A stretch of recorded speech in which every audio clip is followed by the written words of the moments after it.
There's a lot of work to be done. So the youth, the college students or adults who witness this process in Turkey become inspired by this momentum. And wherever Turkish Americans of this generation are around the world, you will see that their cultural centers, their dialogue centers, they will be active in interfaith dialogue. There are a couple of things, other initiatives that this individual contributed to the society. One of them is in the area of education. He said that as people of this country, you cannot simply delegate the education business to your government. You have to do something about it.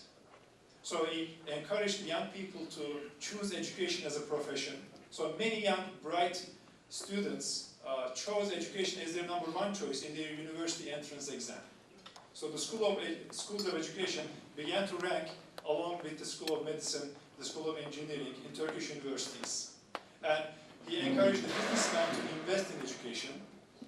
So they ended up establishing hundreds of private schools with secular curriculum, but with teachers who embody the values cherished by Abrahamic traditions, such as honesty, such as respecting your parents, such as being trustworthy, such as being away from harmful substances.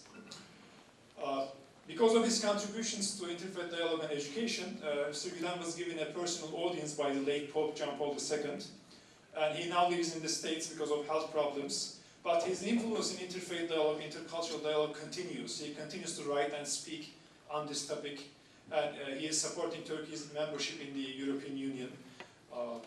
And we expect that increasing number of Turkish Americans here and Turkish minorities in Western countries to be involved and making contacts and engagements with the local communities in their localities. I would like to finish my thoughts by pointing out that in the area of interfaith dialogue, there is quite a lot of work to be done. Although the churches, the faith communities, and the organizations who are interested and active in dialogue, there are quite a few of them, but I think the majority of the faithful in this country are still either indifferent or disinterested or right out antagonistic toward interfaith dialogue. I think the role of interfaith dialogue, the role of human-to-human communication, and its impact on the future human conflicts and the existing human conflicts, this is something that we need to share with those who are suspicious or who are disinterested. Because without the participation of at least a majority of the population, construction is always difficult. Destruction is easy.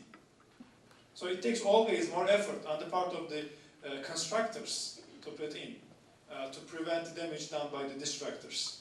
Hate mongers are everywhere, not just in the US or in the East, in the Middle East, or in Asian countries. They are everywhere because political power struggles, economic interest struggles are everywhere.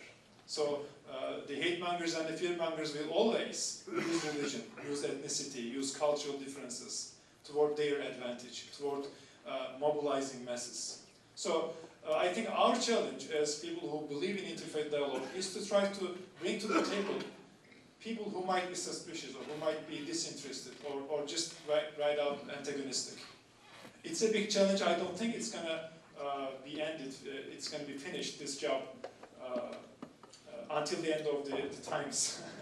But I think as people who would like to be part of the solution, we will not lose anything by working on this. There's a famous story that is attributed to Abraham's book, I believe, that there is this a bird that approached Abraham when he was put into fire in the Islamic tradition. So Abraham was put into fire because he preached monotheism in his locality, around the city of Urfa. And the Nimrod, the ruler of that land, said, you're a mischief maker, you're causing division in our society, so I'm going to punish you. And he put Abraham into fire. So the Quran says that God said to the fire, be calm and comfortable to Abraham, and he was not burnt.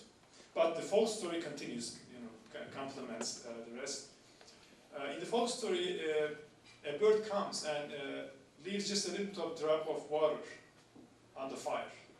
And Abraham says to the bird that you know that this is not going to make a difference. I mean, this is a big fire, and this one drop of water is not going to make a difference. And the bird says, yes, I know, but I would like the world to know that I'm on your side.